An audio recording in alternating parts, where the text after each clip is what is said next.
Hello hi everyone, this is Therese Gawande. I hope कि आपकी जो बोर्ड की प्रिपरेशन है काफ़ी अच्छी चल रही होगी। नहीं चल रही होंगी और टेंशन आ रहा होगा तो बस ये वीडियो को आखिरी तक देख लेना। इसमें मैं आपको एक सिंपल सी स्ट्रैटेजी बताऊंगा और इसमें मैं जो स्ट्रैटेजी बताने वाला हूँ स्पेशली एवरेज स्टूडेंट्स के लिए, उन स्टूडेंट्स के लिए जो अभी फिलहाल में इस स्टेज पे कॉन्फिडेंस जो है लैक करके बैठे कि हमारा सर बोर्ड में स्कोर नहीं आने वाला है। ठीक है, तो मैं उन बच्चों को स्ट्रैटेजी बताऊंगा। समझो इस स्ट्रैटेजी को कि क्या कहना है मुझे। अगर आपने 2 साल पहले थोड़ा स्मार्टनेस दिखा के कोई वोकेशनल सब्जेक्ट ले लिया होगा तो आपने आपके जीवन का बहुत अच्छा डिसीजन लिया था 2 साल पहले। अगर आपके पास इलेक्ट्रिकल मेंटेनेंस, ठीक है, अगर आपके पास कंप्यूटर साइंस, ठीक है, अगर आपके पास फिशरीज या इलेक्ट्रॉनिक्स, जो भी ये वोकेशनल सब्जेक्ट्स होते हैं, इनमें से अगर कोई भी सब्जेक्ट आपने लिया होगा तो बहुत अच्छी बात है, क्योंकि ये सब्जेक्ट में मैक्सिमम स्कोर आप ला सकते हो। देखो, हम आपका अगर क्या कह सकते हो उसको, पर्पज जो है वो एचएससी बोर्ड में 90% लाना है या अबो 80% लाना है। ठीक है, इतना ही अगर आपका पर्पज है तो सबसे पहले आपने इन सब्जेक्ट में से जो भी आपका सब्जेक्ट होगा उसको पढ़ना स्टार्ट करना चाहिए। 2 साल तुमने कोचिंग क्लासेस लगाया, 2 साल तुमने कॉलेज गए, 2 साल के बाद तुम्हें आज रियलाइज हुआ ये पीसीएम या फिजिक्स केमिस्ट्री बायो में से तुम लोगों को कुछ नहीं आता। तुमने 2 साल पूरा टाइम वेस्ट किया है। ठीक है, अब जरा देखो इस बात को।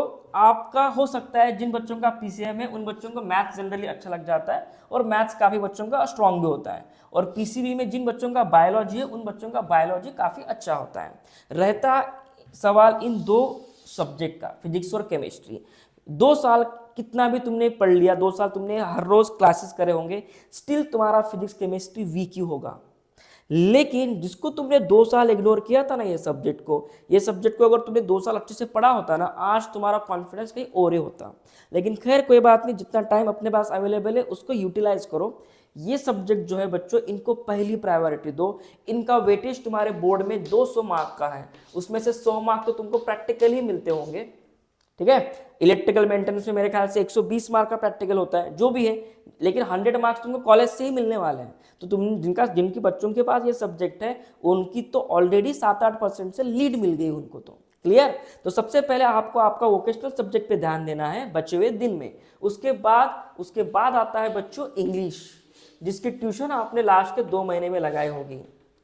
तुम्हारा ओवर कॉन्फिडेंस बहुत होता है इंग्लिश को लेकर, तुम्हें ऐसा लगने लग जाता है कि यार इंग्लिश तो मुझे आता है, इंग्लिश तो मैं बोल भी सकता हूँ बढ़िया से। हाय हेलो कहने से इंग्लिश अच्छी नहीं होती, 12th की इंग्लिश थोड़ी डिफिकल्ट है। लेकिन मैं गारंटी देता हूँ कि इंग्लिश में आप स्कोर कर सकते हो। जितना स्कोर आप फिजिक्स में नहीं कर पाओगे ना, उतना ज़्यादा स्कोर आप इंग्लिश में कर सकते हो।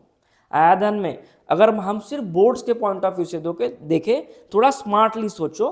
पहले इस सब्जेक्ट को प्रायोरिटी दो, बाद में इंग्लिश को दो, बाद में मैथ्स और बायो जो भी आपका फेवरेट है उसे दो, और देन फिजिक्स केमिस्ट्री जो आपको अच्छा लगे उसे दो।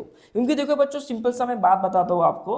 फिजिक्स में अगर आपके 65 आते हो मार्क्स, 65 से 70 मार्क जाने में मैं सिर्फ 5 मार्क की लीड बता रहा हूँ। 5 मार्क बढ़ाने में बहुत एफर्ट मारना पड़ता है, बहुत से कॉन्सेप्ट क्लियर होने चाहिए। लेकिन इंग्लिश बोलो या इस सब्जेक्ट की बात अगर मैं करूँ, इसमें अगर मान लो कि आपको 140 आ गए तो 140 से 170 जाना बहुत आसान है। मतलब 30 मार्क की जो फाइट है ना, वो इजी है कंपेयर टू दिस 5 मार्क की फाइट। और हम करते क्या है, हम टोटली उल्टा करते हैं। पता नहीं हमें क्यों ऐसे लगने लग जाता है कि फिजिक्स को बहुत पढ़ने से या केमिस्ट्री को बहुत पढ़ने से हमारे परसेंटेज बहुत बढ़ जाएंगे। गलत है। परसेंटेज के पॉइंट ऑफ व्यू से सोचोगे तो बच्चों यहाँ पे पर मार्क लेना ईजी है। तो बोर्ड्स के लिए सिर्फ और सिर्फ अगर आपने इन सब्जेक्ट पे फोकस प्रॉपरली देना चाहिए। प्रायोरिटी सेट कर लो कि आपका क्या वीक है। हाँ, कुछ स्टूडेंट यहाँ पे ऐसे हो सकते हैं जो टॉपर हो, उन बच्चों की मैं बात कर ही नहीं रहा। इस टॉपर बच्चों का क्या होता है ना, जो जिनका पढ़ाई बहुत अच्छे से हो चुका है, उनका फिजिक्स भी अच्छा है, केमिस्ट्री भी अच्छा, मैथ्स भी अच्छा है, इंग्लिश भी अच्छा है, और ये भी सब्जेक्ट अच्छा है। और ऐसे बच्चों की इजीली अबो 90 अबो 85% आ जाते हैं। हम बात कर रहे हैं उन बच्चों के जिन्होंने 2 साल बहुत कम पढ़ाई की या पढ़ भी लिया तो भी लास्ट मोमेंट में याद नहीं आ रहा होगा। तो उन बच्चों के लिए अगर आपको 80 अबो जाना है तो ये ट्रैक से जाओ।